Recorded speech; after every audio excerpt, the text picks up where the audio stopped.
Shalom keluarga damai, puji Tuhan kita dapat berjumpa kembali dalam Samas edisi 8 Maret 2024. Sebelum bersama-sama kita akan merenungkan firman Tuhan, mari kita siapkan hati dan berdoa. Ya Tuhan, kami bersyukur atas hari yang Tuhan berikan ini. Juga karena Tuhan menganugerahkan kesempatan untuk kami bisa kembali membaca dan merenungkan firman Tuhan. Bantu kami untuk bisa mendengar pesan Tuhan bagi setiap kami. Terima kasih ya Tuhan. Di dalam nama Tuhan Yesus kami berdoa. Amin. Keluarga damai, Samas kita hari ini bertemakan Yerobeam, sang penyambung pesan. Bacaan kita kali ini terambil dari 1 Raja-Raja pasal yang ke-11 ayat yang ke-28 dan pasal 12 ayat yang ke-3 dan 4. Saya akan membacakannya demikian. Pasal 11 ayat yang ke-28. Yerobeam adalah seorang tangkas. Ketika Salomo melihat bahwa orang muda itu seorang yang rajin bekerja, maka ditempatkannya lah dia mengawasi semua pekerjaan wajib dari keturunan Yusuf. Pasal 12 ayat 3 dan 4. Orang menyuruh memanggil dia, lalu datanglah Yerobeam dengan segenap jemaah Israel dan berkata kepada Rehabeam, "Ayahmu telah memberatkan tanggungan kami.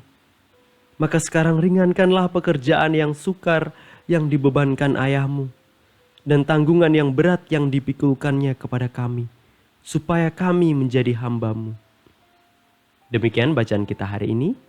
Keluarga damai, sering kita dengar dalam berita di TV maupun media sosial tentang demonstrasi yang dilakukan oleh sekelompok orang. Mungkin salah satu kelompok yang paling sering kita dengar adalah mahasiswa. Biasanya mereka melakukan unjuk rasa kepada pemerintah untuk memprotes suatu kebijakan atau menuntut sesuatu kepada pemerintah untuk dilakukan. Belakangan terdengar kembali juga tentang aktivis 98. Mereka adalah orang-orang yang terlibat dalam demonstrasi besar-besaran hingga akhirnya Presiden Soeharto mengundurkan diri, dan itu dianggap sebagai sebuah keberhasilan awal untuk menegakkan yang disebut demokrasi. Kesamaan kedua kelompok tersebut adalah bahwa mereka melakukan aksi itu dengan mengatasnamakan untuk kepentingan rakyat atau kelompok-kelompok tertentu yang dianggap dirugikan atau tertindas maupun yang termarginalkan. Mereka menyuarakan apa yang dianggap mereka sebagai suara rakyat. Nah, orang-orang yang membangun gerakan itu disebut sebagai aktivis. Hal serupa sepertinya terjadi juga di masa pemerintahan Rehabeam yang baru. Dia juga baru saja menggantikan ayahnya yaitu Raja Salomo untuk menjadi pemimpin bagi bangsa Israel. Rupanya waktu itu dulu Salomo menerapkan kebijakan yang mengharuskan hingga puluhan ribu orang dari suku-suku Israel untuk bekerja membangun kota dan wilayah kerajaan. Para pekerja ini harus pergi jauh terpisah dari keluarga mereka dan meninggalkan rumah mereka untuk mengerjakan pekerjaan itu. Pekerjaan yang diberikan mereka rasa terlalu berat, membebani dan dibilang terlampau berat. Pada waktu itu Salomo melihat Yerobeam sebagai sosok yang tangkas, yang rajin bekerja. Diceritakan bahwa Salomo menyukai Yerobeam dengan segala kemampuannya. Raja Salomo pun mengangkat Yerobeam sebagai pengawas untuk rombongan pekerja dari suku keturunan Yusuf. Sampai dalam cerita selanjutnya, setelah Raja Salomo meninggal, Yerobeam kemudian datang menghadap kepada Rehabeam, sang pangeran penerus tahta. Tetapi dia tidak sendiri, melainkan ada banyak sekali orang-orang yang bersama-sama dengan dia.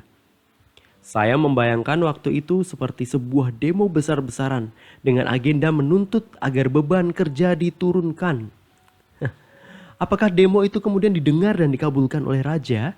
Bapak Ibu Saudara bisa melanjutkan membaca kisahnya atau mendengar beberapa samas sebelum ini yang membahas tentang seputar tema yang mirip gitu. Nah, keluarga damai, menurut saya demonstrasi itu tidak terjadi secara spontan dan tiba-tiba. Ketika akhirnya Yerobeam mau menghadap raja yang baru dan menyampaikan tuntutan itu, saya yakin sebelumnya sebagai seorang pengawas kerja Rodi, ia telah menyaksikan sendiri bagaimana mereka diminta untuk bekerja. Seberapa berat beban kerja mereka. Ia mendengar dengan telinganya keluhan-keluhan orang-orang itu. Hingga kemudian tergeraklah hatinya untuk menyuarakan harapan-harapan mereka kepada raja yang baru. Yerobeam menunjukkan simpati dan empati atas kondisi itu, dan ia bersama dengan orang-orang itu memiliki harapan besar agar raja yang baru bisa merasakan itu dan juga akhirnya membuat kebijakan yang baru yang itu dianggap baik untuk semua pihak. Keluarga damai, mungkin ada waktu-waktu tertentu di mana kita ada pada posisi mendengarkan banyak sekali keluhan-keluhan atau harapan-harapan dari orang-orang di sekitar kita. Tetapi tidak kemudian berarti bahwa kita harus membuat sebuah demonstrasi besar-besaran. Mungkin dari rekan kerja, dari teman di kelas, yang mana mereka tidak berani atau barangkali sudah malas untuk menyampaikan keluhan-keluhan mereka, persoalan yang ada kepada para pemimpin, kepada atasan mereka.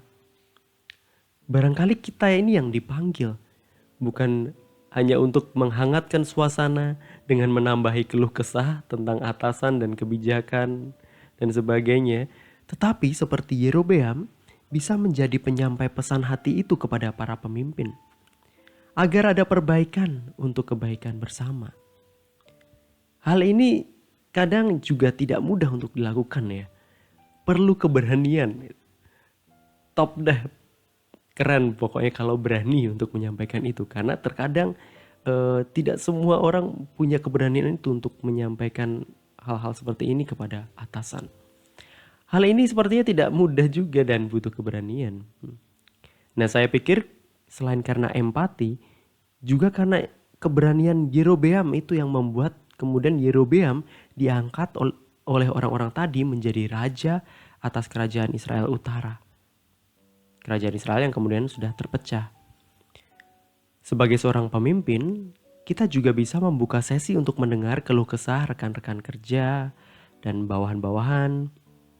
Nah, seperti Yerobeam juga membuka telinga dan matanya untuk melihat dan tahu bagaimana orang-orang itu diperlakukan dan bagaimana mereka bekerja. Tidak hanya berpikir, ya sudah, yang penting aku melakukan tugasku mengawasi dan ya oke, aku terima hasilnya. Nah, di dalam kehidupan keluarga pun itu bisa juga dilakukan, misalnya dengan memberi waktu untuk terbuka dan mendengarkan pendapat maupun keinginan anak. Kemudian orang tua juga bisa menyampaikan kepada pasangan dan mendiskusikan bersama tentang bagaimana menanggapi dan merespon apa yang disampaikan anak. Karena terkadang anak tidak terbuka begitu ya kepada kedua orang tuanya, barangkali lebih dekat kepada salah satu orang tuanya dan terbuka bercerita di sana. Nah, keluarga damai, dari awal kisah tentang Yerobeam ini kita dapat belajar bahwa kita bisa jadi penyampai pesan bagi orang lain yang mungkin karena berbagai hal mereka tidak mampu mengungkapkan itu. Nah, ini membutuhkan kemauan untuk berempati dan terkadang juga membutuhkan keberanian untuk beraksi. Dan melalui ini kita bisa juga ambil bagian untuk menolong dan berkarya bagi orang-orang di sekitar kita. Mari kita berdoa. Ya Tuhan, terima kasih untuk setiap pesan yang boleh kami terima dari Tuhan. Kiranya Tuhan mampukan kami untuk tidak hanya mendengar atau berbagi keluh kesah, melainkan juga memiliki keberanian untuk mengambil peran, untuk membuat segala sesuatu menjadi lebih baik bagi kepentingan bersama. Di dalam nama Tuhan Yesus kami berdoa. Amin. Keluarga damai, demikian Samas kita hari ini. Selamat menjadi bagian dalam pergerakan yang membawa kebaikan. Tuhan memberkati. Amin.